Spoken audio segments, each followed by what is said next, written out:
안녕하세요. 책과 함께하는 오디오북 노아입니다. 오늘 소개해드릴 작품은 노인과 바다를 통하여 인간의 존엄성과 고독한 투쟁을 얘기한 위대한 작가 어니스트 해밍웨이의 인생평전입니다. 안녕하세요. 오늘은 여러분과 함께 한 권의 책을 깊이 들여다보려 합니다. 단 127쪽.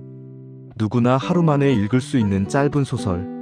하지만 이 짧은 이야기는 출간된 지 70년이 넘은 지금도 전 세계 독자들의 마음속에 살아 있습니다. 바로 어니스트 해밍웨이의 노인과 바다입니다. 이 소설은 1952년에 출간되었습니다. 그리고 그의 퓰리처상을 받았고 2년 뒤엔 해밍웨이에게 노벨 문학상을 안겨주었죠. 하지만 이 책의 진짜 가치는 상에 있지 않습니다. 이 책은 실패에 관한 이야기입니다. 노인은 84일 동안 물고기를 한 마리도 잡지 못합니다. 마을 사람들은 그를 비웃습니다. 85일째, 그는 다시 바다로 나갑니다. 그리고 거대한 청새치를 낚습니다. 하지만 상어들이 그 물고기를 모조리 뜯어먹고 노인은 뼈만 남은 채 항구로 돌아옵니다. 이것이 전부입니다. 그런데 왜 이 이야기는 지금도 읽히는 걸까요? 그건 아마도 우리 모두가 산티아고이기 때문입니다. 우리는 살면서 수없이 실패합니다. 최선을 다했지만 결과가 나오지 않을 때가 있습니다. 노력은 물거품이 되고 손에 남은 건 허무함 뿐일 때가 있습니다. 그럴 때 우리는 묻습니다. 내가 왜 이렇게까지 해야지? 이 싸움에 무슨 의미가 있지? 해밍웨이는 이 소설에서 대답합니다. 인간은 패배할 수 있다. 하지만 꺾이지는 않는다고. 이 문장은 단순한 위로가 아닙니다. 이것은 인간 존재에 대한 근본적인 질문입니다. 우리는 왜 질 게 뻔한 싸움을 계속하는가? 무엇이 우리를 다시 일어서게 하는가? 패배 속에서도 지켜야 할 것은 무엇인가? 노인과 바다는 이 질문들에 답하는 소설입니다. 그리고 지금 2025년을 사는 우리에게 이 질문들은 여전히 유효합니다. 어쩌면 그 어느 때보다도 성공과 성과가 모든 것을 판단하는 시대, 결과가 나오지 않으면 무의미하다고 여겨지는 시대, 늙음과 쇠퇴가 무능으로 치부되는 시대, 이런 시대에 노인과 바다는 우리에게 묻습니다. 당신의 가치는 당신이 얻은 것으로만 측정되는가? 당신은 이겼을 때만 존엄한가? 해밍웨이는 말합니다. 아니라고. 당신이 어떻게 싸웠는가? 당신이 무엇을 지켰는가? 당신이 끝까지 자신으로 남았는가? 그것이 인간의 가치를 결정한다고. 오늘 우리는 이 짧지만 깊은 이야기 속으로 들어갑니다. 한 노인의 84일간의 실패와 85일째의 투쟁 속으로, 그리고 그 안에 담긴 인간 존엄의 의미를 함께 찾아가려 합니다. 지금부터 시작하겠습니다. 이 이야기를 제대로 이해하려면 먼저 이 소설을 쓴 사람을 알아야 합니다. 어니스트 해밍웨이. 그는 20세기 미국 문학을 대표하는 작가이지만 동시에 가장 비극적인 삶을 산 작가이기도 합니다. 1899년 해밍웨이는 미국 일리노이주 오크파크에서 태어났습니다. 의사 아버지와 음악가 어머니 사이에서 자란 그는 어릴 때부터 사냥과 낚시를 배웠습니다. 아버지는 그를 미시간의 숲과 호수로 데려갔고 그곳에서 해밍웨이는 자연의 경이로움과 잔혹함을 동시에 배웠습니다. 그런데 이 평화로운 소년 시절은 오래가지 않았습니다. 1918년 19살의 해밍웨이는 제1차 세계대전에 참전합니다. 정확히는 이탈리아 전선에 적십자 구급차 운전병으로 갔죠. 그리고 그곳에서 그는 박격포 파편에 맞아 심각한 부상을 입습니다. 다리에 200개가 넘는 파편이 박혔습니다. 이 경험은 해밍웨이의 인생을 완전히 바꿔놓았습니다.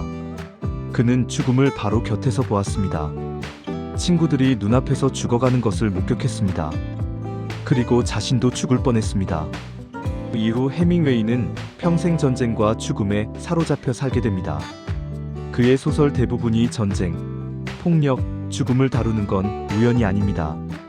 전쟁에서 돌아온 후 그는 기자가 되었습니다. 그리고 파리로 갔습니다. 1920년대 파리. 그곳은 예술가들의 천국이었습니다. 해밍웨이는 거기서 거트루드 스타인, 에즈라 파운드, F. 스콧 피츠제럴드 같은 작가들과 어울렸습니다. 가난했지만 열정으로 가득한 시절이었죠. 이 시기에 그는 자신만의 문체를 만들어냅니다. 짧은 문장, 단순한 단어, 여백이 말하는 서술. 해밍웨이는 불필요한 형용사를 모조리 제거했습니다. 감정을 직접 설명하지 않았습니다. 대신 행동과 대화만으로 모든 것을 보여주었습니다. 이것이 바로 빙산 이론입니다. 물 위에 보이는 건 8분의 1에 불과하고 진짜 의미는 물 밑에 숨어 있다는 것이죠. 1926년 그는 첫 장편소설 태양은 다시 떠오른다를 발표합니다. 전쟁에서 상처 입은 청춘의 방황을 그린 이 소설은 큰 성공을 거둡니다. 1929년 무기여 잘 있거라. 전쟁과 사랑의 비극을 그린 이 작품은 그를 일약 스타로 만들었습니다. 하지만 성공이 행복을 보장하지는 않았습니다. 해밍웨이는 4번 결혼하고 4번 이혼했습니다. 그는 사랑했지만 동시에 관계를 파괴하는 사람이었습니다. 술을 많이 마셨고 폭력적이었으며 자기 파괴적이었습니다. 1930년대 그는 스페인 내전을 취재하러 갔습니다. 그리고 그곳에서 또다시 전쟁의 참혹함을 목격했습니다. 이 경험은 누구를 위하여 종은 울리나라는 걸작으로 탄생했습니다. 1940년대에는 제2차 세계대전 종군기자로 활동했습니다. 이미 40대 중반이었지만 그는 여전히 전쟁터를 찾았습니다. 죽음의 가장자리에 서 있을 때 자신이 가장 살아있음을 느꼈던 사람이었으니까요. 그런데 전쟁이 끝나고 해밍웨이에게 진짜 위기가 찾아왔습니다. 글이 써지지 않았습니다. 1940년대 후반 그는 심각한 슬럼프에 빠졌습니다. 에덴의 동쪽이라는 소설을 쓰려 했지만 완성하지 못했습니다. 비평가들은 그가 끝났다고 말하기 시작했습니다. 해밍웨이는 이제 과거의 작가다라고. 술은 더 많이 마셨고 건강은 나빠졌고 우울증은 깊어졌습니다. 그에게는 두려움이 있었습니다. 아버지처럼 될까봐. 해밍웨이의 아버지는 1928년 권총으로 자살했습니다. 질병과 우울증 때문이었죠. 그리고 해밍웨이는 평생 이 그림자에서 벗어나지 못했습니다. 1950년대 초 쿠바에 살던 해밍웨이는 깊은 우울과 좌절 속에 있었습니다. 그는 53살이었습니다. 전성기는 지났고 새로운 작품은 나오지 않았고 세상은 그를 잊어가고 있었습니다. 그때 그는 한 편의 이야기를 떠올렸습니다. 20년 전 쿠바에서 만났던 한 늙은 어부의 이야기. 거대한 물고기를 낚았지만 상어들에게 모두 빼앗기고 돌아온 노인의 이야기. 해밍웨이는 이 이야기를 쓰기 시작했습니다. 그리고 단 8주 만에 초고를 완성했습니다. 그것이 바로 노인과 바다였습니다. 어떤 의미에서 이 소설은 해밍웨이 자신의 이야기였습니다. 84일간 물고기를 잡지 못한 노인. 사람들의 조롱 속에서도 다시 바다로 나가는 노인. 마지막 힘을 다해 싸우지만 결국 뼈만 가지고 돌아오는 노인. 이것은 슬럼프에 빠진 작가 자신의 초상이었습니다. 하지만 동시에 이것은 희망의 이야기이기도 했습니다. 노인은 패배했지만 꺾이지 않았으니까요. 1952년 노인과 바다가 출간되었습니다. 그리고 폭발적인 반응을 얻었습니다. 이틀 만에 530만 부가 팔렸습니다. 비평가들은 찬사를 보냈습니다. 독자들은 열광했습니다. 해밍웨이는 돌아왔습니다.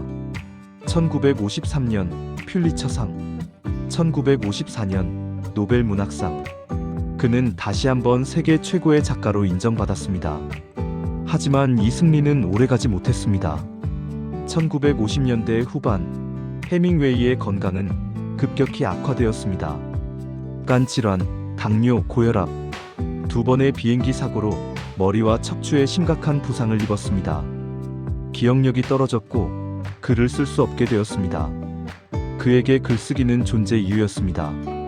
그것이 사라지자 그는 무너졌습니다. 우울증은 극심해졌고 환청과 피해망상에 시달렸습니다. 여러 번 정신병원에 입원했습니다. 전기 충격 치료를 받았습니다. 1961년 7월 2일 아침 아이다호 주 케첨에 있는 자택에서 어니스트 해밍웨이는 아버지가 그랬던 것처럼 엽총으로 자신의 목숨을 끊었습니다. 61세였습니다. 세상은 충격에 빠졌습니다. 하지만 그를 잘 아는 사람들은 놀라지 않았습니다. 그는 평생 죽음과 함께 살았고 결국 죽음을 선택한 사람이었으니까요. 해밍웨이의 삶은 비극이었습니다. 하지만 그 비극 속에서 그는 불멸의 문학을 남겼습니다. 그는 전쟁을 겪었기에 평화의 가치를 알았습니다. 죽음을 목격했기에 삶의 의미를 탐구했습니다. 실패를 경험했기에 존엄에 대해 쓸 수 있었습니다. 노인과 바다는 그의 마지막 완성된 작품이었습니다. 그리고 어쩌면 그의 가장 위대한 작품이었습니다. 왜냐하면 이 짧은 소설 안에 그의 모든 것이 담겨 있었으니까요. 전쟁에서 배운 용기, 상처에서 얻은 연민, 실패 속에서 발견한 존엄, 그리고 끝까지 포기하지 않는 인간의 의지. 이제 우리는 그 이야기 속으로 들어갈 준비가 되었습니다. 1951년 쿠바의 수도 아바나 근교 산프란시스코 대 파울라. 해밍웨이는 그곳에 있는 핀카 비히아라는 농장에 살고 있었습니다. 그는 이곳을 사랑했습니다. 바다가 가까웠고 낚시를 할 수 있었고 글을 쓸 수 있는 고요함이 있었으니까요. 하지만 그 고요함 속에서 해밍웨이는 괴로워하고 있었습니다. 글이 써지지 않았습니다. 더 정확히 말하면 글은 쓸 수 있었지만 만족스러운 글이 나오지 않았습니다. 그는 에덴의 동쪽이라는 장편 소설을 쓰려고 몇 년째 씨름하고 있었지만 진도가 나가지 않았습니다. 비평가들은 이미 그를 과거의 인물로 취급하기 시작했습니다. 해밍웨이는 1930년대에 끝난 작가다. 이제 그에게서 위대한 작품은 나오지 않을 것이다. 이런 평가들이 그를 짓눌렀습니다. 그는 53살이었습니다. 작가로서는 결코 늙은 나이가 아니지만 해밍웨이 자신은 자신이 늙었다고 느끼고 있었습니다. 몸도 예전 같지 않았고 술은 더 많이 마시고 있었고 무엇보다 자신감이 흔들리고 있었습니다. 그때 오래된 기억 하나가 떠올랐습니다. 1935년이었을 겁니다. 해밍웨이가 쿠바에서 낚시를 하던 시절 그는 한 늙은 어부의 이야기를 들었습니다. 그 어부는 혼자 바다로 나가 거대한 청새치를 낚았습니다. 하지만 항구로 돌아오는 길에 상어들이 나타나 물고기를 모조리 뜯어먹었습니다. 어부는 필사적으로 싸웠지만 막을 수 없었습니다. 결국 그는 뼈만 남은 물고기를 가지고 항구로 돌아왔습니다. 해밍웨이는 그 이야기에 깊은 인상을 받았습니다. 그리고 언젠가 이걸 소설로 쓰겠다고 생각했습니다. 하지만 그동안 그는 다른 작품들에 몰두했고 이 이야기는 잊혀져 있었습니다. 1951년 그는 다시 이 이야기를 떠올렸습니다. 그런데 이제 이 이야기는 다른 의미로 다가왔습니다. 84일간 물고기를 잡지 못한 노인. 그것은 몇 년째 제대로 된 작품을 내놓지 못하고 있는 자신의 모습이었습니다. 사람들의 조롱과 동정. 그것은 자신을 향한 비평가들의 시선이었습니다. 마지막 힘을 다해 거대한 물고기와 싸우는 노인. 그것은 한 번 더 마지막으로 위대한 작품을 써보겠다는 자신의 결심이었습니다. 그리고 뼈만 남은 채 돌아오는 결말. 그것은 어쩌면 자신의 운명일지도 모른다는 두려움이었습니다. 해밍웨이는 이 이야기를 쓰기로 결심했습니다. 그는 매일 아침 일어나 글을 썼습니다. 그의 습관대로 아침 햇살이 들어오는 거실 한쪽에 선 채로 타자기 앞에 섰습니다. 그리고 놀라운 일이 일어났습니다. 글이 흘러나왔습니다. 마치 오랫동안 막혀있던 강물이 터진 것처럼 문장들이 쏟아져 나왔습니다. 그는 몇 년 만에 처음으로 글 쓰는 즐거움을 느꼈습니다. 단 8주, 1951년 초봄, 그는 노인과 바다의 초고를 완성했습니다. 127쪽, 그의 소설 중 가장 짧은 작품이었습니다. 하지만 그는 알고 있었습니다. 이것이 자신의 최고 작품이라는 것을. 그는 친구들에게 초고를 보여주었습니다. 반응은 폭발적이었습니다. 모두가 감동했고 이것이 걸작이라고 말했습니다. 출판사는 즉시 출간하기를 원했습니다. 하지만 해밍웨이는 조금 더 다듬었습니다. 그는 이 소설이 완벽해지기를 원했습니다. 1952년 9월 1일 노인과 바다는 먼저 라이프지에 전문이 실렸습니다. 하루 만에 530만 부가 팔렸습니다. 미국 출판 역사상 전례 없는 일이었습니다. 같은 해 9월 8일 단행본이 출간되었습니다. 첫날 5만 부가 팔렸고 6개월 안에 300만 부가 팔렸습니다. 비평가들은 찬사를 보냈습니다. 해밍웨이가 돌아왔다. 그의 최고작이다. 이 짧은 소설에 인간 존재의 본질이 담겨 있다. 1953년 퓰리처상 수상, 1954년 노벨 문학상 수상. 노벨상 위원회는 특별히 노인과 바다를 언급하며 이야기 기술의 숙련과 동시대 미국 문학에 미친 영향을 수상 이유로 들었습니다. 해밍웨이는 성공했습니다. 그리고 이 성공은 단순히 상업적인 것이 아니었습니다. 이것은 예술적 승리였습니다. 그는 가장 단순한 이야기로 가장 깊은 진실을 말하는 데 성공했습니다. 한 노인, 하나의 물고기, 그리고 바다. 이것만으로 그는 인간 존재의 본질을 포착했습니다. 하지만 이 성공에는 쓴맛도 섞여 있었습니다. 왜냐하면 해밍웨이 자신도 알고 있었기 때문입니다. 이것이 아마도 자신의 마지막 걸작이 될 것이라는 것을. 노인이 마지막 힘을 다해 거대한 물고기와 싸웠듯이 그도 마지막 힘을 다해 이 소설을 썼습니다. 그리고 노인이 뼈만 가지고 돌아왔듯이 그도 이후로는 완성된 작품을 내놓지 못했습니다. 노인과 바다는 승리의 작품이자 동시에 작별의 작품이었습니다. 하지만 그것으로 충분했습니다. 이 짧은 소설은 영원히 남았으니까요. 이제 이야기 속으로 들어갑니다. 주인공의 이름은 산티아고. 그는 쿠바의 작은 어촌 마을에 사는 늙은 어부입니다. 소설은 이렇게 시작합니다. 그는 멕시코 만류가 흐르는 곳에서 작은 배를 타고 혼자 고기잡이를 하는 늙은 어부였다. 그는 84일 동안 물고기를 한 마리도 잡지 못했다. 84일, 2달 반이 넘는 시간 동안 산티아고는 매일 바다로 나갔지만 빈손으로 돌아왔습니다. 처음 40일 동안은 한 소년이 그와 함께 배를 탔습니다. 하지만 40일이 지나도 물고기가 잡히지 않자 소년의 부모는 아들을 다른 배로 옮겼습니다.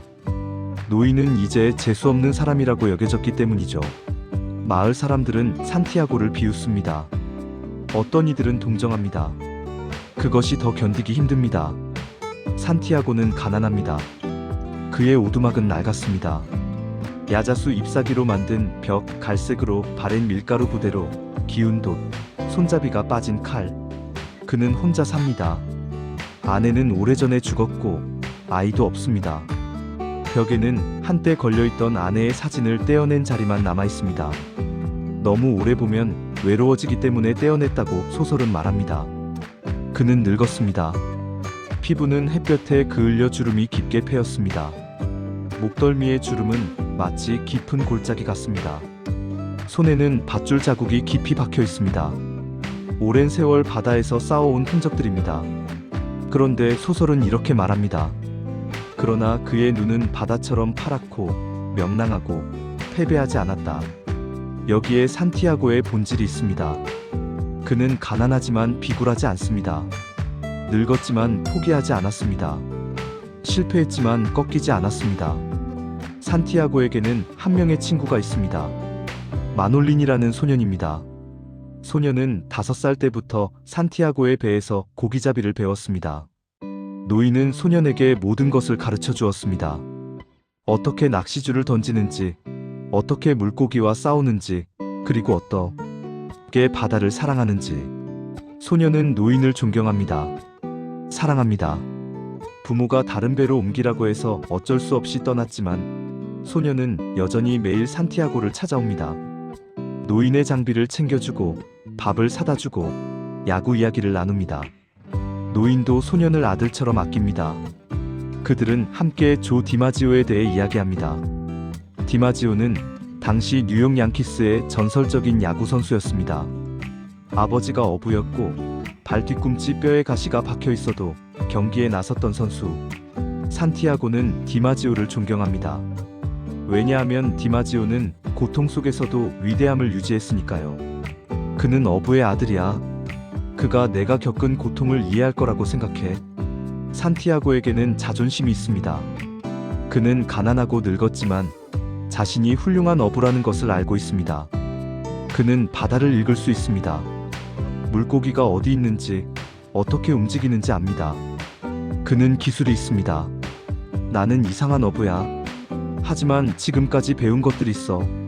84일의 실패에도 불구하고 그는 자신을 믿습니다. 그리고 이것이 중요합니다. 산티아고는 실패를 인정합니다. 하지만 자신이 실패자라고는 생각하지 않습니다. 그는 운이 나빠서 못 잡은 것이지 실력이 없어서 못 잡은 게 아니라고 믿습니다. 나는 이상한 어부야. 하지만 85일째에는 모든 것이 달라질 거야. 이것이 산티아고입니다. 세상이 그를 끝났다고 말할 때 그는 아직 끝나지 않았다고 믿습니다. 사람들이 그를 동정할 때 그는 동정받을 이유가 없다고 생각합니다. 모두가 그에게 포기하라고 말하지 않아도 그는 절대 포기하지 않습니다. 왜 그럴까요? 그것은 산티아고가 자신의 가치를 결과가 아닌 다른 곳에서 찾기 때문입니다. 그는 물고기를 잡았는지 못 잡았는지로 자신을 판단하지 않습니다.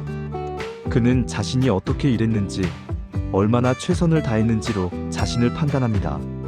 사람은 패배하도록 만들어지지 않았어. 파괴될 수는 있어도 패배할 수는 없어.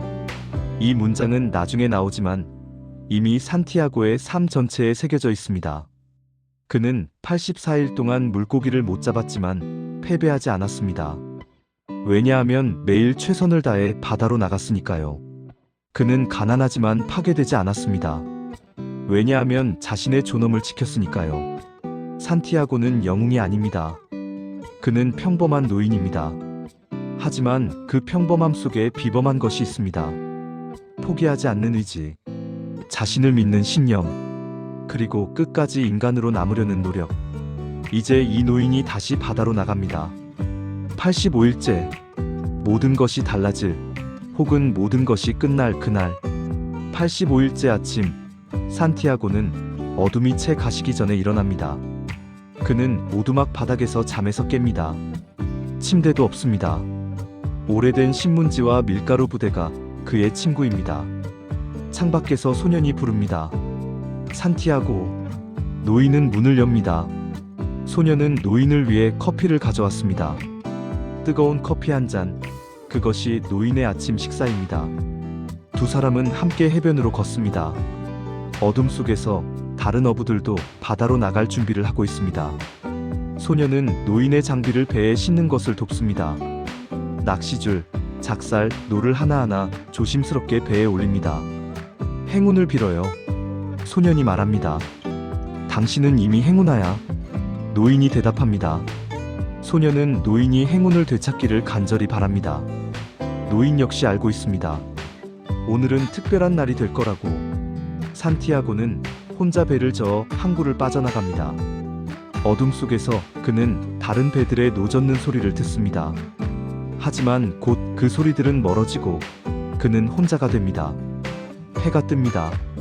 소설은 이 순간을 아름답게 묘사합니다. 그는 태양이 3번이나 수평선에서 떠오르는 것을 보았고, 그 다음에는 초록색 해안선을 보았고, 그 다음에는 갈색 산들과 흰 눈 덮인 산봉우리를 보았다. 산티아고는 바다를 사랑합니다. 그에게 바다는 남아입니다. 스페인어로 여성형 바다. 그는 바다를 여자로, 선물을 주거나 거두는 존재로 생각합니다. 젊은 어부들은 바다를 엘마라고 부릅니다. 남성형, 적이자 정복해야 할 대상으로. 하지만 산티아고는 다릅니다. 그는 바다를 항상 여자로 생각했고, 위대한 선물을 주거나 거두는 존재로 생각했다. 만약 바다가 미친 짓이나 나쁜 짓을 한다면 그건 바다가 어쩔 수 없기 때문이었다. 달이 여자에게 영향을 주는 것처럼 바다에게도 영향을 주니까. 이것은 중요한 태도입니다. 산티아고는 바다를 적으로 보지 않습니다. 동반자로 봅니다. 때로 잔인하지만 그것은 바다의 본성이기 때문입니다. 그는 물고기들도 사랑합니다. 날아다니는 물고기들을 보며 생각합니다. 그들은 내 형제들이야. 바다 거북을 보며 연민을 느낍니다. 대부분의 사람들은 거북이에게 무자비해. 하지만 노인의 심장은 거북이의 심장과 같아. 이것이 산티아고의 세계관입니다. 그는 자연을 정복의 대상이 아니라 공존의 대상으로 봅니다. 그는 물고기를 잡아야 하지만 동시에 그들을 존중합니다. 노이는 점점 멀리 나갑니다. 해안선이 사라질 때까지.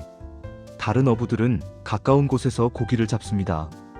하지만 산티아고는 더 깊은 바다로 갑니다. 왜냐하면 큰 물고기들은 깊은 곳에 있으니까요. 그는 4줄의 낚시줄을 내립니다. 각기 다른 깊이로. 각 줄의 끝에는 미끼가 달려 있습니다. 정어리와 작은 참치. 그는 기다립니다. 노이는 낚시줄을 손에 감고 있습니다. 미세한 움직임도 느낄 수 있도록. 그는 장비를 믿지만 자신의 감각을 더 믿습니다. 태양이 높이 올라갑니다. 산티아고는 모자를 쓰고 있지만 햇빛은 뜨겁습니다. 그는 혼자 중얼거립니다. 물고기가 있으면 좋겠는데. 그리고 생각합니다. 아마 내가 너무 멀리 나왔나 봐. 하지만 그는 계속 기다립니다. 정오가 됩니다. 그때 낚시줄 하나가 움직입니다. 아주 약하게 하지만 분명하게. 산티아고의 심장이 뜁니다. 100파덤 깊이의 줄입니다. 그 깊이에는 큰 물고기들이 있습니다. 줄이 다시 움직입니다. 더 강하게. 무언가가 미끼를 먹고 있습니다. 노이는 조심스럽게 기다립니다. 서두르면 안 됩니다. 물고기가 미끼를 완전히 삼킬 때까지 기다려야 합니다. 줄이 천천히 내려갑니다. 그리고 멈춥니다. 노이는 숨을 참습니다. 그리고 줄이 갑자기 당겨집니다. 산티아고는 낚시줄을 잡고 끌어당깁니다. 하지만 물고기는 움직이지 않습니다. 대신 물고기가 배를 끌기 시작합니다. 천천히 하지만 강하게. 북서 쪽으로. 산티아고는 깨닫습니다. 이것은 거대한 물고기입니다. 어쩌면 자신이 지금까지 만난 것 중 가장 큰 물고기일지도. 그리고 이제 진짜 싸움이 시작됩니다. 노이는 낚시줄을 놓을 수 없습니다. 놓는 순간 물고기를 잃습니다. 하지만 물고기도 도망갈 수 없습니다. 낚시 바늘이 입에 박혀 있으니까요. 그래서 물고기는 배를 끌고 갑니다. 그리고 노이는 끌려갑니다. 해가 지기 시작합니다. 산티아고는 하루 종일 낚시줄을 잡고 있었습니다. 그의 손은 아픕니다. 어깨가 뻐근합니다. 하지만 그는 놓을 수 없습니다. 밤이 옵니다. 별들이 나타나고 바다는 어둠에 잠깁니다. 노이는 혼자 망망대해에서 보이지 않는 거대한 물고기와 연결되어 있습니다. 그는 생각합니다. 물고기야, 나는 죽을 때까지 너와 함께 있을 거야. 그리고 이것이 산티아고의 선택입니다. 포기하지 않는 것. 비록 결과가 어떻게 될지 모르지만 끝까지 가는 것. 왜냐하면 그것이 그가 할 수 있는 유일한 일이고 그것이 그를 인간으로 만드는 일이니까요. 배는 계속 북서쪽으로 끌려갑니다. 해안선은 이미 사라진 지 오래입니다. 산티아고는 완전히 혼자입니다. 하지만 그는 두렵지 않습니다. 왜냐하면 그는 자신이 무엇을 하고 있는지 알고 있으니까요. 그는 자신의 일을 하고 있습니다. 어부로서, 인간으로서. 그리고 그것으로 충분합니다. 밤이 깊어갑니다. 산티아고는 배 안에서 낚시줄을 잡고 서 있습니다. 앉을 수도 없습니다. 줄이 느슨해질 수 있으니까요. 그의 손에는 낚시줄이 깊이 파고듭니다. 살이 베이고 피가 흐릅니다. 하지만 그는 참습니다. 고통이 남자에게 문제가 되는 건 아니야. 그는 중얼거립니다. 물고기는 여전히 배를 끌고 갑니다. 멈추지 않습니다. 지치지도 않는 것 같습니다. 산티아고는 경이로움을 느낍니다. 이 물고기는 얼마나 큰 걸까? 지금까지 이런 물고기는 본 적이 없어. 그는 물고기를 존경하기 시작합니다. 넌 나를 죽일지도 몰라. 하지만 그럴 권리가 있어. 형제여, 나는 너처럼 강한 것을 본 적이 없어. 여기서 중요한 일이 벌어집니다. 산티아고는 물고기를 적으로 보지 않습니다. 형제로 봅니다. 그는 물고기를 죽여야 합니다. 그것이 그의 일이고 생계니까요. 하지만 그는 물고기를 증오하지 않습니다. 오히려 사랑합니다. 내가 널 죽여야 한다니 슬프구나. 하지만 난 그래야 해. 이것이 해밍웨이가 말하고 싶었던 것입니다. 삶은 잔인합니다. 우리는 살기 위해 다른 생명을 취해야 합니다. 하지만 그것을 존중과 연민을 가지고 할 수 있습니다. 산티아고는 물고기를 정복하려 하지 않습니다. 함께 춤을 추고 있는 것입니다. 죽음의 춤을. 새벽이 옵니다. 산티아고는 밤새 서 있었습니다. 그의 다리는 경직되었고 등은 뻐근합니다. 하지만 그는 여전히 낚시줄을 잡고 있습니다. 햇빛이 바다를 비춥니다. 그리고 드디어 산티아고는 물고기를 봅니다. 거대한 청새치. 물 밖으로 점프합니다. 햇빛에 반짝이는 은색 몸. 긴 창처럼 생긴 주둥이. 거대한 몸. 산티아고는 숨이 멈춥니다. 하느님 감사합니다. 이렇게 아름다운 물고기를 보게 해주셔서. 그는 물고기의 크기를 가늠합니다. 배보다 긴 것 같습니다. 어쩌면 500kg은 될 것 같습니다. 아름답고 침착하고 고귀해. 무서움을 모르는구나. 하지만 이제 산티아고는 알게 됩니다. 이 물고기를 가지고 항구로 돌아가는 것은 쉽지 않을 거라고. 물고기는 계속 배를 끌고 갑니다. 둘째 날 내내 산티아고의 왼손이 경련을 일으킵니다. 쥐가 납니다. 손가락이 굳어집니다. 나쁜 손 같으니 펴져. 형제가 될 수는 없어도 배신자는 되지 마. 그는 손을 주물러 펴려 합니다. 하지만 쉽지 않습니다. 그는 날 것의 참치를 한 손으로 먹습니다. 힘을 내기 위해서 물을 마십니다. 하지만 음식도 물도 얼마 없습니다. 괜찮아. 물고기도 먹지 않고 있을 테니까. 그는 물고기와 자신을 동일시합니다. 둘 다 싸우고 있고, 둘 다 고통받고 있고, 둘 다 포기하지 않고 있습니다. 둘째 날 밤이 옵니다. 산티아고는 극도로 피곤합니다. 하지만 잠들 수 없습니다. 낚시줄을 놓칠 수 있으니까요.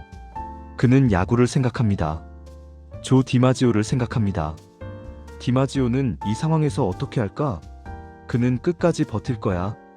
고통에도 불구하고. 그것이 산티아고의 신념입니다.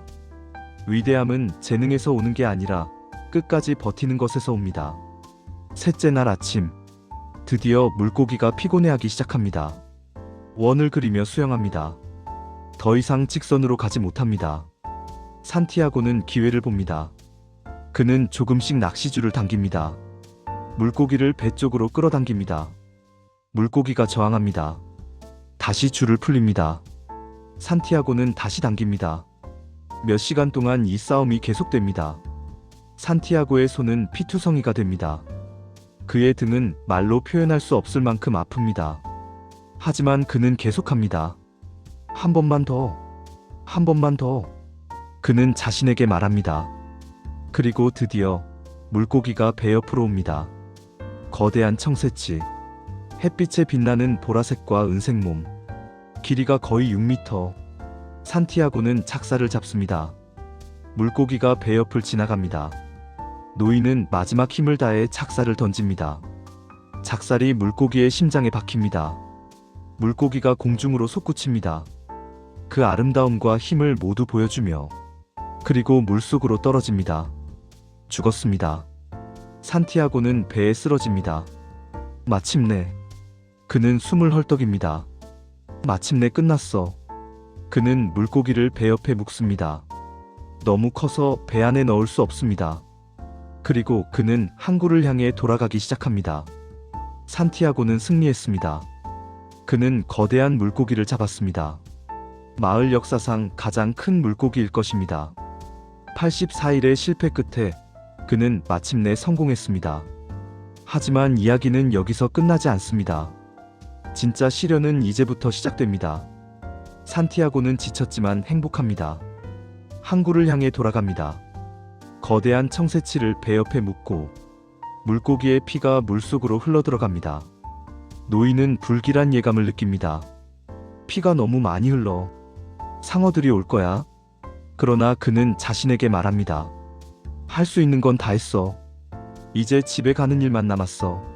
1시간쯤 지났을 때 첫 번째 상어가 나타납니다. 마코 상어. 빠르고 강하고 무서운 포식자. 산티아고는 그것을 봅니다. 아, 상어로군. 그는 작사를 준비합니다. 상어가 물고기를 향해 돌진합니다. 거대한 입을 벌리고 산티아고는 작살을 던집니다. 작살이 상어의 뇌를 관통합니다. 상어가 죽습니다. 하지만 죽으면서 물고기의 살 약 18kg을 뜯어갑니다. 그리고 작살도 가지고 갑니다. 상어의 몸에 박힌 채로 바다 밑으로 가라앉습니다. 산티아고는 작살을 잃었습니다. 좋지 않아? 그는 중얼거립니다. 하지만 그는 계속 노를 젓습니다. 2시간 후 2마리의 갈라노 상어가 나타납니다. 산티아고는 칼을 노에 묶어 임시 작살을 만듭니다. 상어들이 공격합니다. 노이는 싸웁니다. 첫 번째 상어를 찌릅니다. 하지만 두 번째 상어가 물고기를 물어뜯습니다. 노이는 그것도 찌릅니다. 두 상어 모두 죽습니다. 하지만 물고기의 살 4분의 1을 가져갔습니다. 그리고 칼이 부러집니다. 이제 산티아고에게는 무기가 없습니다. 하지만 난 노가 있어. 노와 곰봉과 키가 있어. 해가 집니다. 어둠 속에서 더 많은 상어들이 옵니다. 산티아고는 그들이 오는 것을 느낍니다. 볼 수는 없지만 압니다. 그는 곰봉으로 싸웁니다. 상어들의 머리를 내리칩니다. 하지만 너무 많습니다. 그들은 물고기를 미친 듯이 뜯어먹습니다. 산티아고는 계속 싸웁니다. 팔이 아프고 손이 아프고 모든 것이 아프지만 쳐라. 머리를 쳐. 죽어라. 죽어. 하지만 상어들은 계속 옵니다. 곰봉마저 부러집니다. 이제 산티아고는 부러진 키로 싸웁니다. 하지만 소용없습니다. 상어들은 물고기를 거의 다 뜯어먹습니다. 마침내 상어들이 떠납니다. 물고기에는 더 이상 먹을 것이 없으니까요. 산티아고는 어둠 속에서 배에 앉아 있습니다. 완전히 지쳤습니다. 손은 피투성이고 등은 부러질 것 같고 영혼은 비어 있습니다. 그는 배 옆을 봅니다. 거대한 청새치는 이제 머리와 꼬리와 거대한 뼈대만 남았습니다. 모든 살이 뜯겨나갔습니다. 산티아고는 말합니다. 그들이 나를 이겼어. 완전히 이겼어. 그리고 생각합니다. 아니야. 그들은 물고기를 죽였어. 나를 죽인 건 아니야. 하지만 그것이 무슨 의미가 있을까요? 그는 실패했습니다. 거대한 물고기를 잡았지만 그것을 지키지 못했습니다. 마을로 돌아갈 때 그가 가지고 갈 것은 뼈뿐입니다. 그 어떤 돈도, 어떤 영광도, 어떤 증거도 없습니다. 84일간의 실패 끝에 그는 마침내 거대한 물고기를 잡았습니다. 하지만 그것마저 빼앗겼습니다. 이것이 공평한가요? 이것이 의미가 있는가요? 산티아고는 생각합니다. 내가 너무 멀리 나간 거야. 너무 멀리. 우리 둘 다 파괴됐어. 물고기도 나도. 그는 물고기에게 사과합니다. 미안해, 물고기야. 모든 걸 망쳤어. 밤하늘에는 별이 빛나고 있습니다. 바람은 차갑습니다. 노이는 항구를 향해 배를 몰고 갑니다. 그의 마음속에는 패배감이 있습니다. 하지만 동시에 다른 뭔가도 있습니다. 사람은 패배하도록 만들어지지 않았어. 그는 중얼거립니다. 파괴될 수는 있어도 패배할 수는 없어. 이 말은 무슨 뜻일까요? 산티아고는 물고기를 잃었습니다. 그는 아무것도 가지지 못했습니다. 하지만 그는 패배하지 않았습니다. 왜냐하면 그는 할 수 있는 모든 것을 했으니까요. 그는 최선을 다해 싸웠습니다. 그는 끝까지 포기하지 않았습니다. 그는 인간의 존엄을 지켰습니다. 결과는 실패입니다. 하지만 과정은 승리입니다. 세상은 결과만을 봅니다. 하지만 진짜 가치는 과정에 있습니다. 산티아고는 파괴되었지만 패배하지 않았습니다. 그의 몸은 상처투성이지만 그의 영혼은 온전합니다. 그는 여전히 어부입니다. 그는 여전히 인간입니다. 그는 여전히 산티아고입니다. 그리고 그것으로 충분합니다. 새벽이 밝아옵니다. 항구가 보입니다. 산티아고는 마을로 돌아갑니다. 뼈만 남은 물고기를 끌고 새벽 산티아고는 항구에 도착합니다. 마을은 아직 잠들어 있습니다. 그는 혼자 배를 묶고 돛을 내립니다. 그의 움직임은 느리고 어색합니다. 모든 것이 아픕니다. 그는 뼈만 남은 청새치를 배에 남겨두고 오두막으로 걸어갑니다. 길을 걷는 것조차 힘듭니다. 5번이나 쉬어야 했습니다. 돛대를 지팡이 삼아 한 걸음 한 걸음 나아갑니다. 마침내 오두막에 도착합니다. 그는 바닥에 쓰러져 잠듭니다. 얼굴을 아래로 하고 팔을 쭉 뻗은 채로 깊은 잠. 아침이 되고 소년 마놀린이 노인을 찾아옵니다. 매일 아침 그가 하던 대로. 하지만 오두막에 노인이 없습니다. 소년은 해변으로 달려갑니다. 그리고 그는 봅니다. 배 옆에 묶인 거대한 뼈대를. 소년은 숨이 멈춥니다. 이게 뭐지? 다른 어부들이 모여듭니다. 그들은 뼈대를 측정합니다. 코부터 꼬리까지 거의 6m. 내 평생 이런 건 본 적이 없어. 상어들이 이렇게 만들었군. 노인이 어떻게 이걸 잡았지? 그들은 경외감에 사로잡힙니다. 소년은 노인의 오두막으로 달려갑니다. 노인은 여전히 잠들어 있습니다.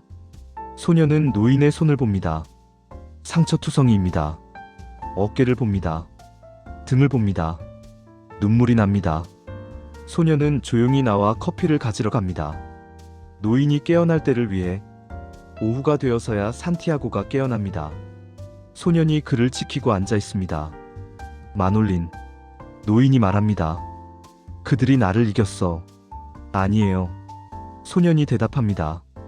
물고기가 당신을 이긴 게 아니에요. 그래, 물고기는 아니었어. 그 후에야. 노인은 이렇게 말하지만 동시에 깨닫습니다. 정말로 자신은 패배한 것일까? 그는 거대한 물고기를 잡았습니다. 그 누구도 잡지 못한 물고기를. 그는 사흘 밤낮을 싸웠습니다. 혼자서. 그는 상어들과 싸웠습니다. 마지막 순간까지. 그는 할 수 있는 모든 것을 했습니다. 그렇다면 이것이 패배인가요? 해밍웨이가 산티아고의 입을 통해 말합니다.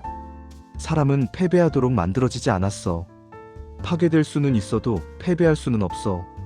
이 문장이 이 소설의 핵심입니다. 무슨 뜻일까요? 패배와 파괴의 차이는 무엇일까요? 파괴는 외부에서 일어납니다. 당신의 몸이 부서지고, 당신의 계획이 무너지고, 당신이 원하던 것을 잃습니다. 하지만 패배는 내부에서 일어납니다. 당신이 포기하고, 당신이 굴복하고, 당신이 자신을 부정할 때, 산티아고는 파괴되었습니다. 그의 손은 상처투성이고, 그의 물고기는 뼈만 남았고, 그가 얻은 것은 아무것도 없습니다. 하지만 그는 패배하지 않았습니다. 왜냐하면 그는 끝까지 싸웠으니까요. 끝까지 자신을 지켰으니까요. 끝까지 어부로, 인간으로 남았으니까요. 이것이 인간의 존엄입니다. 우리는 결과를 통제할 수 없습니다. 상어들이 올지 안 올지, 우리가 성공할지 실패할지, 세상이 우리를 인정할지 말지, 이런 것들은 우리 손에 있지 않습니다. 하지만 우리는 과정을 통제할 수 있습니다. 우리가 어떻게 싸울지, 무엇을 지킬지, 어떤 사람으로 남을지, 이것은 우리의 선택입니다. 산티아고는 선택했습니다. 84일의 실패 후에도 다시 바다로 나가는 것을, 거대한 물고기와 사흘 밤낮을 싸우는 것을, 상어들과 마지막 순간까지 싸우는 것을, 그리고 뼈만 가지고도 자신의 머리를 들고 돌아오는 것을. 그는 아무것도 얻지 못했지만 모든 것을 지켰습니다. 자신의 기술을, 자신의 자존심을, 자신의 인간성을. 소년은 노인에게 말합니다. 이제 저랑 다시 고기잡이 갈 거예요. 우리 가족이 뭐라 해도 상관없어요. 저한테는 아직도 배울 게 많아요. 노인은 고개를 끄덕입니다. 그래, 좋아. 우리 다시 함께 갈까? 네. 그리고 저는 행운을 가져올 거예요. 제가 배우면 배울수록 더 큰 행운을 가져올 수 있을 거예요. 그럴 거야. 노인이 대답합니다. 그는 알고 있습니다. 진짜 행운은 외부에서 오는 게 아니라 내부에서 온다는 것을. 진짜 행운은 포기하지 않는 마음, 계속 일어서는 용기, 끝까지 자신으로 남는 존엄이라는 것을. 소설의 마지막 장면입니다. 산티아고는 다시 잠듭니다. 깊은 잠. 그리고 그는 꿈을 꿉니다. 사자들의 꿈. 소설은 이 꿈을 여러 번 언급합니다. 산티아고는 자주 아프리카 해변에서 노는 사자들을 꿈꿉니다.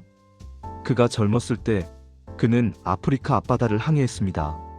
그리고 해변에서 사자들이 노는 것을 보았습니다. 그 기억은 평생 그와 함께했습니다. 그리고 이제 늙고 지친 그는 여전히 사자들을 꿈꿉니다. 왜 사자일까요? 사자는 힘과 자유의 상징입니다. 젊음과 생명력의 상징입니다. 산티아고는 늙었고 약해졌고 혼자입니다. 하지만 그의 마음속에는 여전히 사자가 있습니다. 그는 여전히 강하고 싶어 합니다. 그는 여전히 자유롭고 싶어 합니다. 그는 여전히 살아있고 싶어 합니다. 사자의 꿈은 포기하지 않는 영혼의 상징입니다. 세상이 당신을 늙었다고, 끝났다고, 쓸모없다고 말할 때 당신의 마음속 사자는 여전히 살아있습니다. 산티아고는 사자를 꿈꿉니다. 그는 패배했지만 꿈을 잃지 않았습니다. 그리고 소년. 마놀리는 노인을 지키고 앉아 있습니다. 소년은 노인의 손을 봅니다. 상처투성이. 하지만 여전히 강한 손. 소년은 눈물을 흘립니다. 하지만 동시에 자부심을 느낍니다. 이 노인이 자신의 스승입니다. 이 노인이 자신에게 가장 중요한 것을 가르쳐 주었습니다. 어떻게 물고기를 잡는지가 아니라 어떻게 인간으로 사는지를. 소년은 결심합니다.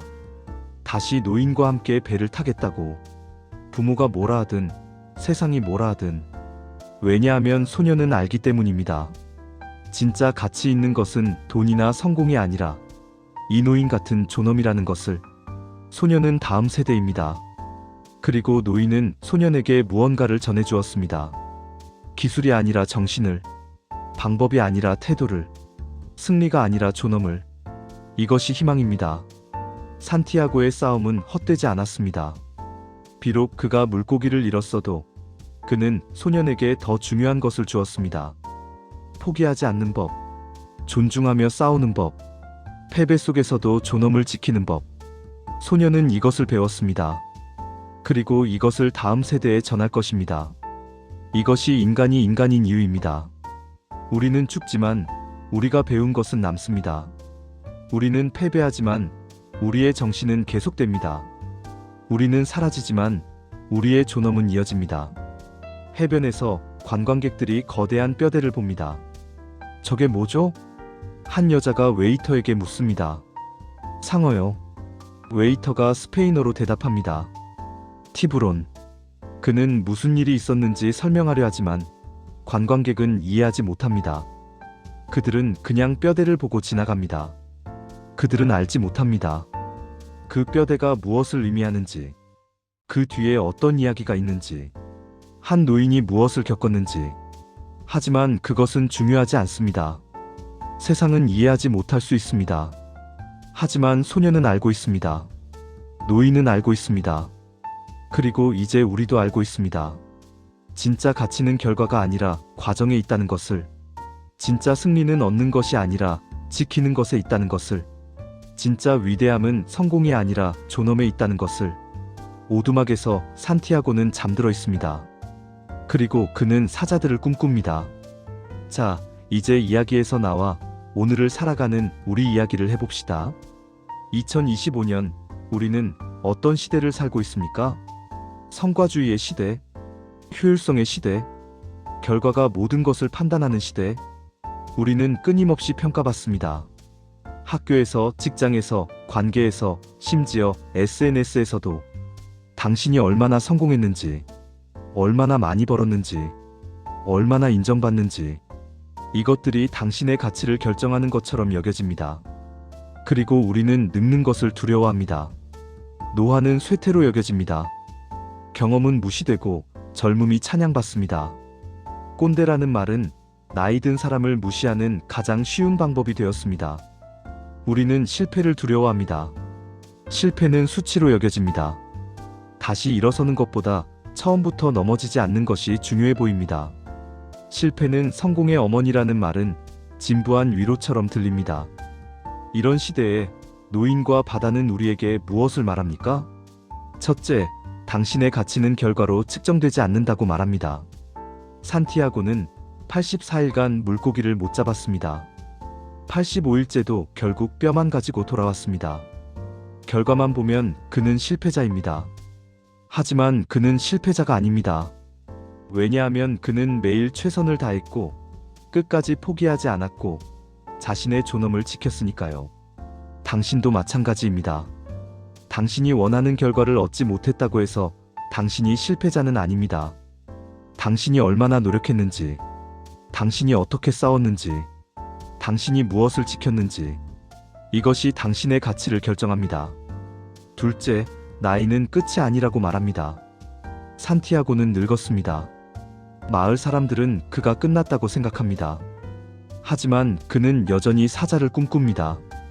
그는 여전히 바다로 나갑니다. 그는 여전히 싸웁니다. 나이는 숫자일 뿐입니다. 진짜 늙음은 꿈을 이룰 때, 도전을 멈출 때, 자신을 포기할 때 옵니다. 당신이 몇 살이든 당신은 여전히 무언가를 할 수 있습니다. 당신은 여전히 배울 수 있고 성장할 수 있고 도전할 수 있습니다. 산티아고는 우리에게 말합니다. 나이는 문제가 아니야. 정신이 문제지. 셋째, 존경은 성공이 아니라 과정에서 온다고 말합니다. 소년 마놀리는 왜 산티아고를 존경할까요? 노인이 많은 물고기를 잡아서? 아닙니다. 오히려 그는 84일간 못 잡았습니다. 노인이 부자여서? 아닙니다. 그는 가난합니다. 노인이 유명해서? 아닙니다. 사람들은 그를 비웃습니다. 소년은 노인의 정신을 존경합니다. 포기하지 않는 의지, 바다와 물고기를 대하는 존중, 어떤 상황에서도 잃지 않는 존엄. 진짜 존경은 이런 것에서 옵니다. 넷째, 싸움은 정복이 아니라 공존이라고 말합니다. 산티아고는 물고기를 적으로 보지 않습니다. 형제로 봅니다. 그는 물고기를 죽여야 하지만 증오하지 않습니다. 오히려 사랑합니다. 이것은 우리가 살면서 겪는 모든 갈등에 적용됩니다. 우리는 경쟁해야 합니다. 하지만 상대를 파괴할 필요는 없습니다. 우리는 이겨야 합니다. 하지만 상대를 존중할 수 있습니다. 우리는 싸워야 합니다. 하지만 인간성을 잃지 않을 수 있습니다. 이것이 진정한 강함입니다. 다섯째, 고독은 약점이 아니라고 말합니다. 산티아고는 혼자입니다. 하지만 그것이 그를 약하게 만들지 않습니다. 오히려 고독 속에서 그는 자신을 발견합니다. 자신의 한계를, 자신의 힘을, 자신의 본질을. 우리는 혼자 있는 것을 두려워합니다. 외로움을 약점으로 여깁니다. 하지만 때로 고독은 필요합니다. 자신과 마주하기 위해, 자신의 소리를 듣기 위해, 자신이 누구인지 발견하기 위해. 산티아고는 망망대해에서 혼자였지만 가장 자신다웠습니다. 여섯째, 패배와 파괴는 다르다고 말합니다. 이것이 가장 중요한 메시지입니다. 당신은 파괴될 수 있습니다. 당신의 계획이 무너질 수 있습니다. 당신의 노력이 물거품이 될 수 있습니다. 당신이 원하는 것을 잃을 수 있습니다. 하지만 그것이 패배는 아닙니다. 패배는 당신이 포기할 때만 일어납니다. 당신이 자신을 부정할 때만 일어납니다. 당신이 존엄을 잃을 때만 일어납니다. 외부가 당신을 파괴할 수 있습니다. 하지만 당신 자신만이 당신을 패배시킬 수 있습니다. 산티아고는 뼈만 가지고 돌아왔습니다. 하지만 그의 머리는 여전히 높이 들려 있었습니다. 그는 파괴되었지만 패배하지 않았습니다. 당신도 마찬가지입니다. 세상이 당신을 꺾으려 해도 당신 자신이 무릎 꿇지 않는다면 당신은 패배하지 않습니다. 일곱째, 의미는 결과가 아니라 과정에 있다고 말합니다. 산티아고의 여정은 헛되지 않았습니다. 비록 그가 물고기를 잃었어도. 왜냐하면 그 과정에서 그는 자신의 한계를 시험했고 자신의 존엄을 증명했고 소년에게 중요한 것을 가르쳐 주었으니까요. 우리도 마찬가지입니다. 당신이 원하는 결과를 얻지 못할 수 있습니다. 하지만 그 과정에서 당신은 배웁니다. 성장합니다. 변화합니다. 그리고 그것이 진짜 의미입니다. 여덟째, 희망은 다음 세대에 있다고 말합니다. 산티아고는 늙었지만 마놀리는 젊습니다. 노인의 정신은 소년을 통해 계속됩니다. 우리도 마찬가지입니다. 우리가 배운 것, 우리가 지킨 것, 우리가 믿었던 것은 다음 세대로 이어집니다. 우리의 싸움은 헛되지 않습니다. 비록 우리가 승리하지 못해도. 왜냐하면 우리는 다음 세대에게 무언가를 남기니까요. 용기를, 존엄을, 희망을. 아홉째, 진정한 적은 외부가 아니라 내부에 있다고 말합니다. 산티아고의 진짜 싸움은 물고기나 상어와의 싸움이 아니었습니다. 그것은 자기 자신과의 싸움이었습니다. 포기하고 싶은 유혹과의 싸움, 자신을 의심하고 싶은 욕구와의 싸움, 존엄을 버리고 편해지고 싶은 충동과의 싸움. 우리도 마찬가지입니다. 진짜 적은 실패가 아니라 포기입니다. 진짜 적은 타인의 비난이 아니라 자기 의심입니다. 진짜 적은 외부의 장애물이 아니라 내부의 두려움입니다. 당신이 이 내부의 적을 이긴다면 당신은 패배할 수 없습니다. 열째, 끝까지 자신으로 남는 것이 가장 중요하다고 말합니다. 산티아고는 끝까지 어부였습니다. 가난해도 늙어도 실패해도 그는 자신이 누구인지 잊지 않았습니다. 이것이 존엄입니다. 세상이 당신을 바꾸려 해도 당신이 자신으로 남는 것, 상황이 당신을 굴복시키려 해도 당신이 자신의 가치를 지키는 것, 모두가 당신을 포기하라 해도 당신이 자신을 믿는 것. 이것이 노인과 바다가 우리에게 주는 메시지입니다. 이 이야기를 마무리하며 여러분께 묻고 싶습니다. 당신의 바다는 무엇입니까? 당신이 매일 나가는 그곳, 당신이 싸우는 그곳, 당신이 자신을 시험하는 그곳. 어떤 사람에게는 직장일 수 있습니다. 어떤 사람에게는 가족일 수 있습니다. 어떤 사람에게는 꿈일 수 있습니다. 어떤 사람에게는 관계일 수 있습니다. 당신의 거대한 물고기는 무엇입니까? 당신이 잡고 싶은 것, 당신이 이루고 싶은 것, 당신이 증명하고 싶은 것. 그리고 당신의 상어는 무엇입니까? 당신의 노력을 갉아먹는 것들, 당신의 성과를 빼앗아가는 것들, 당신의 꿈을 파괴하는 것들.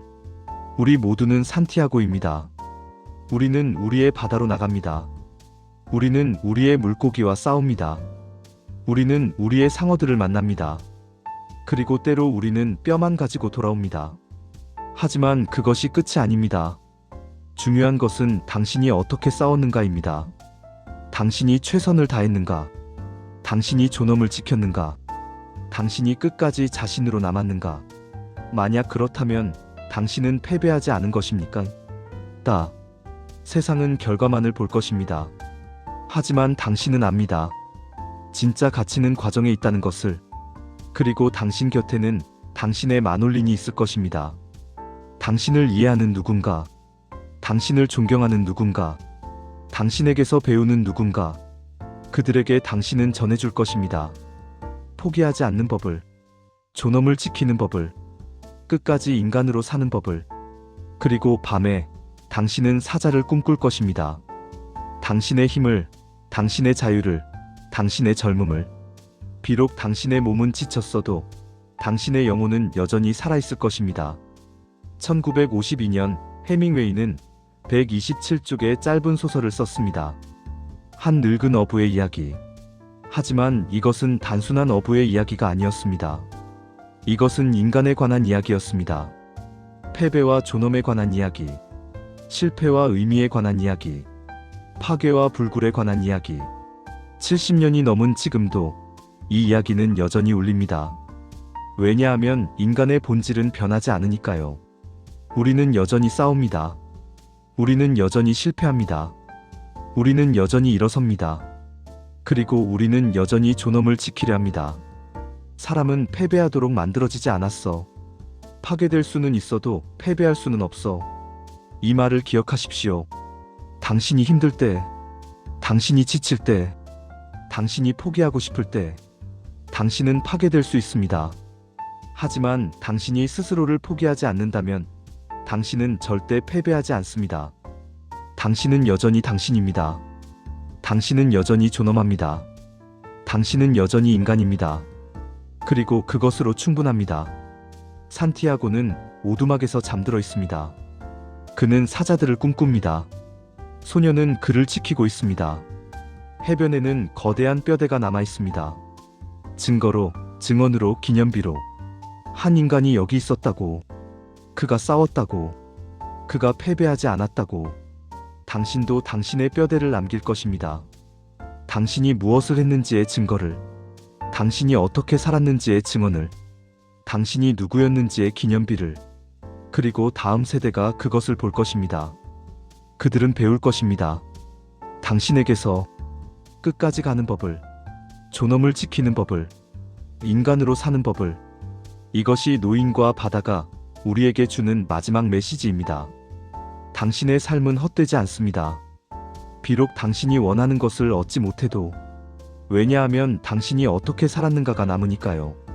그리고 그것이 다음 세대로 이어지니까요. 우리는 모두 연결되어 있습니다. 산티아고와 마놀린처럼 한 세대에서 다음 세대로 용기가, 존엄이, 희망이 전해집니다. 그리고 그렇게 인간은 계속됩니다. 패배하지 않고, 파괴되지만 굴복하지 않고, 끝까지 자신으로, 끝까지 인간으로. 감사합니다. 이 긴 여정을 함께 해주셔서. 당신의 바다로 나가십시오. 당신의 물고기를 잡으십시오. 그리고 상어들이 와도 끝까지 싸우십시오. 당신은 파괴될 수 있지만 패배하지 않을 것입니다. 왜냐하면 당신은 인간이니까요. 그리고 인간은 패배하도록 만들어지지 않았으니까요.